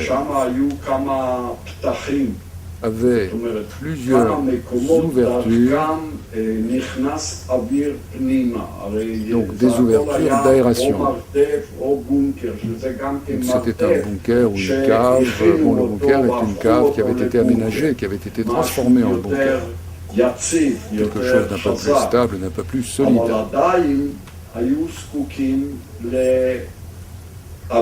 Ils avaient quand même besoin d'air, de l'air venant de l'extérieur. À l'époque, il n'y avait pas la technologie dont nous disposons actuellement. Oui, c'était il y a 65 ans seulement, c'est vrai, mais à l'époque, ça n'existait pas. Il fallait une ouverture pour que l'air pénètre. Et c'était ça la situation. Donc, Marek, donc c'est lui qui le dit, ce n'est pas moi, que l'une des ouvertures d'aération n'a pas été trouvée par les Allemands. Et si les gens ne s'étaient pas suicidés, s'ils avaient attendu, peut-être que quelqu'un aurait survécu. Mais il n'y a aucune certitude. Je ne peux vous dire qu'une chose. Dans le soulèvement polonais généralisé en 1944, à un moment donné, je me suis trouvé rue Lechnou, numéro 18 ou numéro 16. C'était une maison très proche d'une église qui existe toujours. Si ça vous intéresse, vous pouvez aller vérifier. Soit c'est le numéro 16, soit c'est le numéro 18, peu importe. quand toute la population de Varsovie a été chassée, moi je savais que j'étais juif. Ma situation n'était pas strictement la même que celle d'un Polonais ordinaire, qui était vraiment polonais, qui était vraiment chrétien. Et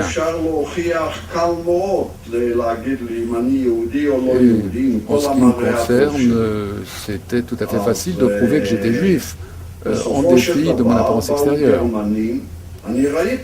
Moi, j'ai vu les Allemands. J'étais, je ne sais pas, au deuxième étage. Les Allemands sont arrivés. Ils sont arrivés dans la cour. On dit à tout le monde de sortir. Ceux qui sont sortis, ils sont sortis. Moi, je ne suis pas sorti. Mais il y avait d'autres camarades. Notamment une chrétienne, Marisha Savitska.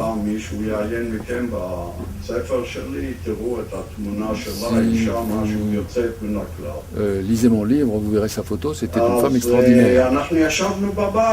Nous sommes restés à la maison, nous avons vu les Allemands dans la cour.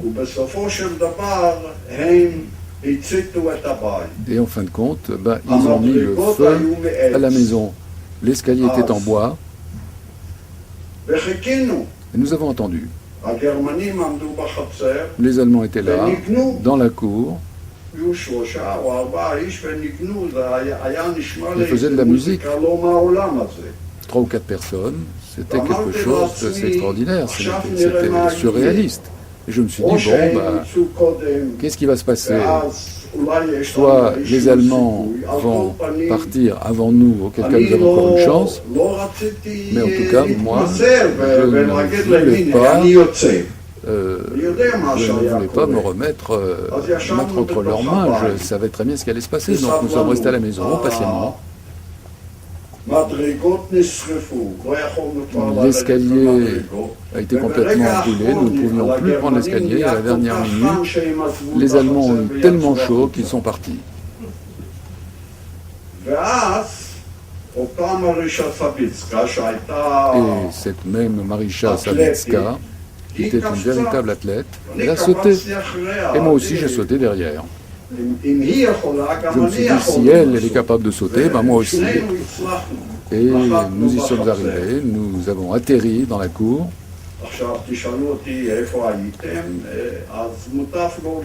Alors vous avez demandé, vous étiez où? Il vaut mieux ne pas demander. Vous savez, il y a un lieu où s'accumule tout ce qui est évacué des toilettes. Donc, dans ce lieu sanitaire, nous y sommes allés, je ne sais pas, nous sommes restés 24 heures ou 48 heures. Je viens de me rappeler, puisque vous venez me poser la question, je me suis dit, ça y est, je deviens fou. Je comprends mieux maintenant, plus que ce que je comprenais pas, parce qu'il y a beaucoup de gaz qui s'accumulent. J'avais très mal aux oreilles, je pensais que j'allais devenir fou de douleur. Et Marisha et une autre femme, ils m'ont léché les yeux, littéralement, parce que je grimpais au mur quasiment de douleur.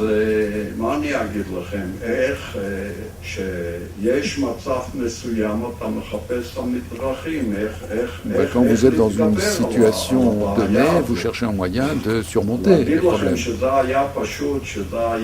pourrais pas vous dire que c'était simple, je ne pourrais pas vous dire que c'était agréable. Pas tout à fait, non. C'était dur, c'était terrible. Mais je pensais, j'ai toujours pensé, je continue à penser que nous ne devons pas perdre espoir, quoi qu'il arrive. On ne sait jamais ce qui va se passer au bout du chemin. Et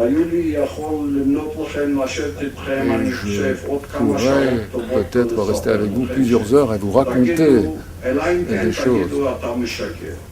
Bon, vous pourriez me dire, non, vous mentez. Bien sûr, vous pourriez me dire ça, c'est votre droit le plus strict. Mais tant que vous ne me dites pas ça, je pourrais vous parler de situations vraiment totalement impossible. On avait l'impression qu'on était vraiment au bout de la route, il n'y avait plus rien, plus d'espoir, et en dépit de tout. Tout d'un coup, à la dernière minute, les choses se sont modifiées. Dans la seconde. Et vous me voilà ici devant vous.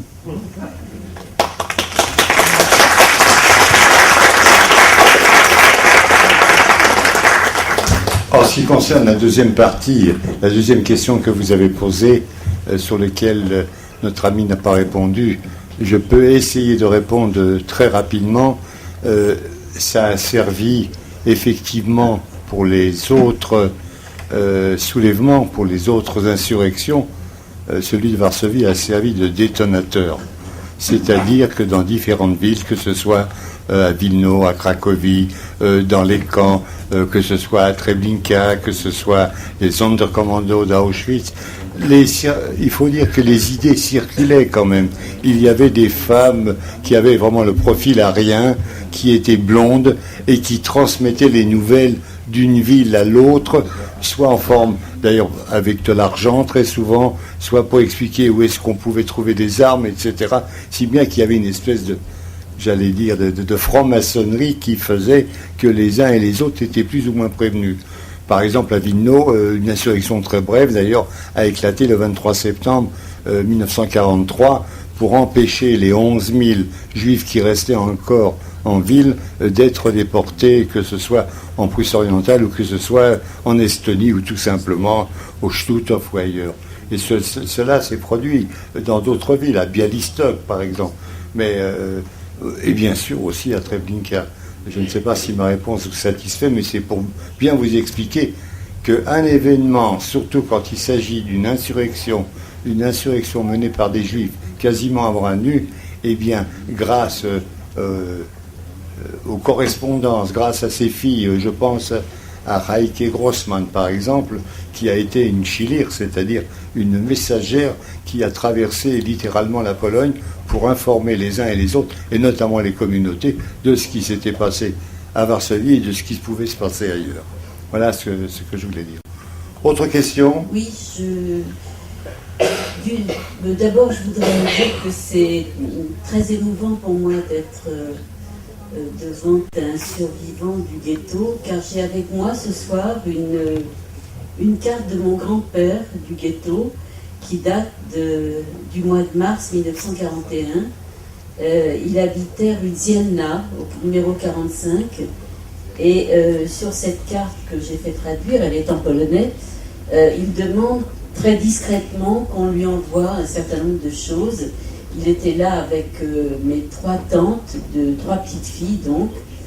Ce que je voudrais savoir, c'est quelle était à cette époque, au mois de mars 1941, les conditions de survie et le temps de survie possible pour un homme âgé et des petites filles justement, avant bien sûr les déportations de 1942. Quel pouvait être le temps estimé possible pour survivre à cette époque, et combien de temps il était possible de survivre.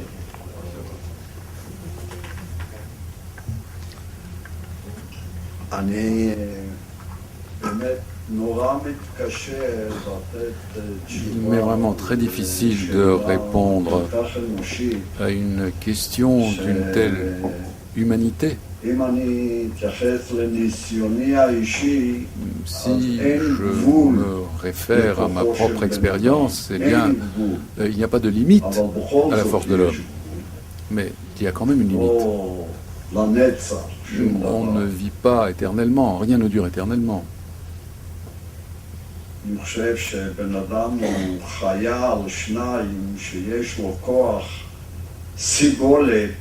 Un homme et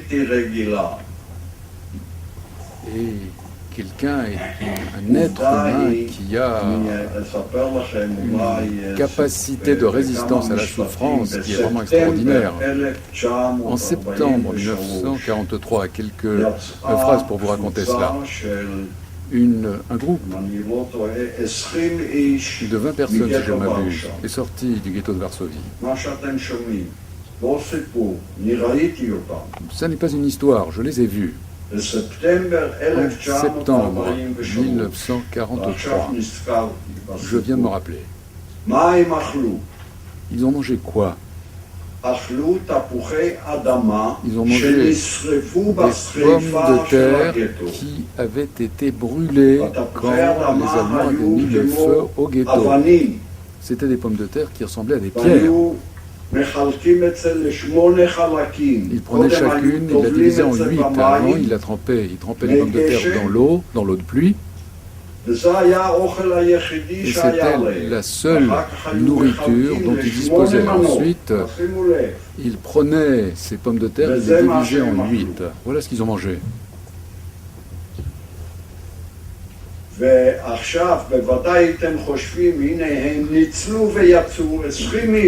vous direz-vous, voilà, ils sont sortis, 20 personnes qui ont été sauvées puisqu'ils sont sortis. Mais non, ils sont sortis.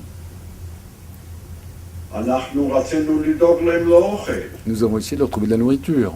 Ils se sont précipités sur la nourriture et c'est là que la plupart d'entre eux sont morts. À l'époque,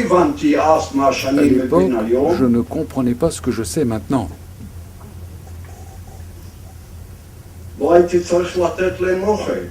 Je n'aurais jamais dû leur donner à manger. Il aurait fallu les nourrir très progressivement. Mais je ne le savais pas, je ne l'avais appris nulle part.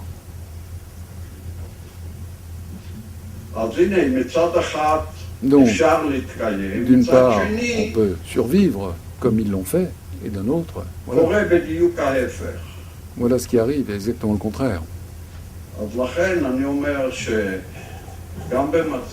C'est pour cela que je dis que même dans des situations très difficiles, il faut de la patience. Il faut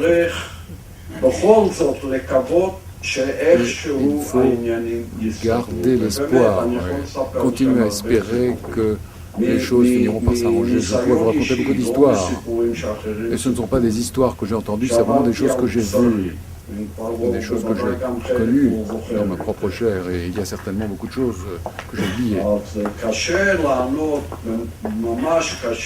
Donc si vous voulez, il est vraiment très difficile de donner une réponse qui ait une valeur quelconque à cette question.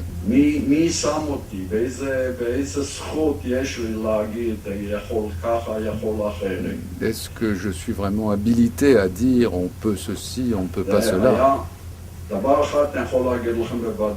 Je peux vous dire une chose avec certitude. Quoi que je dise, quoi que d'autres personnes vous disent, on ne peut pas transmettre la connaissance de la situation telle qu'elle avait à l'époque. Ça n'est absolument pas possible parce que nous vivons dans un autre monde. Il est difficile d'imaginer ce qui a pu se produire. Quoi que j'essaie de vous dire, le langage humain que je pratique ne suffit pas pour exprimer tout cela. Et je doute même qu'un excellent écrivain soit en mesure de décrire la réalité de ce qui s'est passé, de le transmettre à ses lecteurs. Je pense que ça n'est pas possible.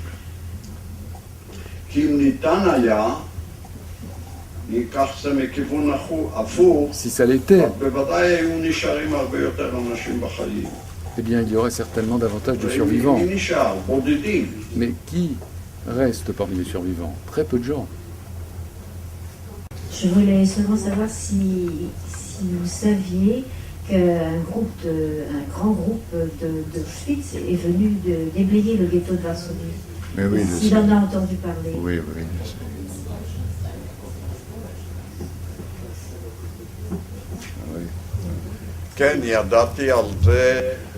Oui, je le savais.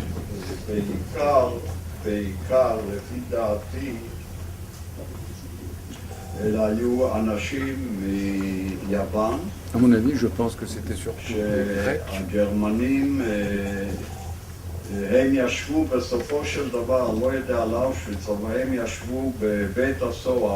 qui étaient en prison à Paviak. Je ne sais pas ce qu'il en est d'Auschwitz. Donc les Allemands s'en sont servis après avoir libéré. En 1944, les ont libérés et on s'en est servi comme ouvriers pour extraire. Il y avait un marché, peut-être qu'il existe toujours, le marché Alemirovske. Je ne sais pas si quelqu'un d'entre vous connaît. On leur a dit d'entrer dans l'incendie, puisque tout était en feu, pour sortir des choses. Il se trouve que je passais à côté. C'était pendant le soulèvement polonais généralisé en 1944. Et j'étais vraiment très en colère. Et je suis allé voir les résistants, les gens de l'AK, et je leur ai dit, mais comment pouvez-vous faire une chose pareille ?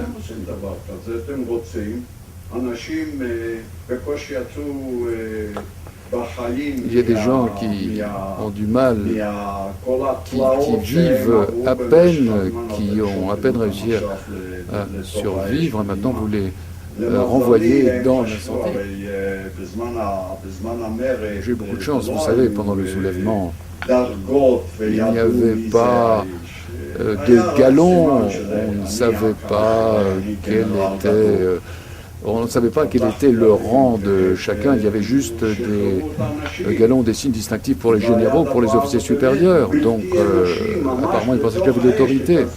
Donc, c'était tout à fait inhumain. Aller dans le feu, sortir des sacs de farine, de sucre, etc., tout ce qui pouvait rester.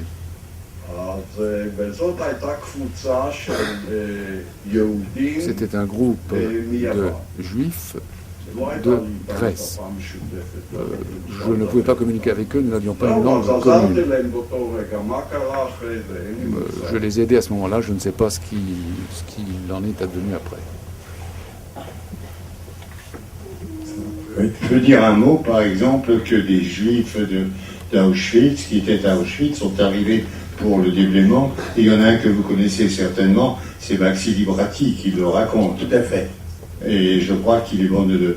D'ailleurs, nous le signalons dans une brochure que nous avons établie et que vous trouverez peut-être encore à la porte, qui s'intitule « Les ghettos en révolte ». De la même manière, j'en profite pour dire que le livre de notre ami Kachik, Rotem, Simcha Rotem, il faudrait peut-être expliquer ce que signifie Kachik, c'est pas inintéressant. S'intitule « Les mémoires d'un combattant du ghetto de Varsovie » et qui vient d'être publié en avril chez Ramsey. Et je pense que vous le trouverez d'ailleurs. Il est ici, il y a une vente et il procédera, je l'espère, à une petite dédicace. Comment sait-on que la personne qui a suivi le train pour voir qu'il rentrait à Treblinka et qu'il en ressortait vite, comment avons-nous les preuves de ce... Moi je peux répondre, mais enfin je pense... Ce que je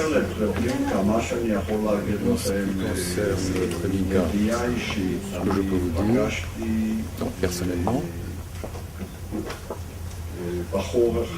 j'ai rencontré un jeune homme je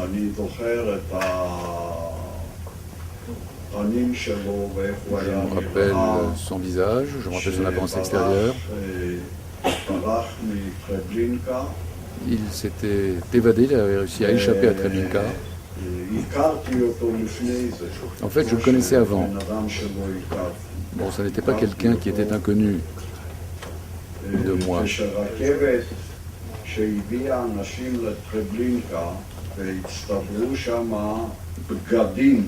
Quand un train arrivait à Treblinka et quand on voyait de plus en plus de vêtements de gens qui avaient été débarqués, avaient été tués,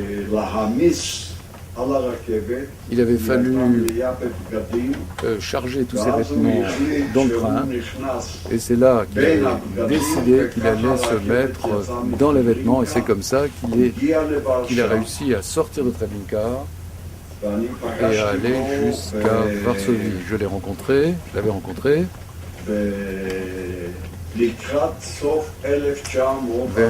la fin de 1943. Je pense que c'était au mois d'octobre, si je ne m'abuse.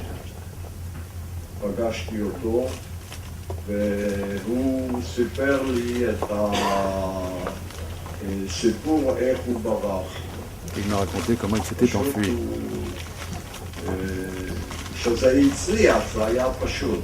Bon,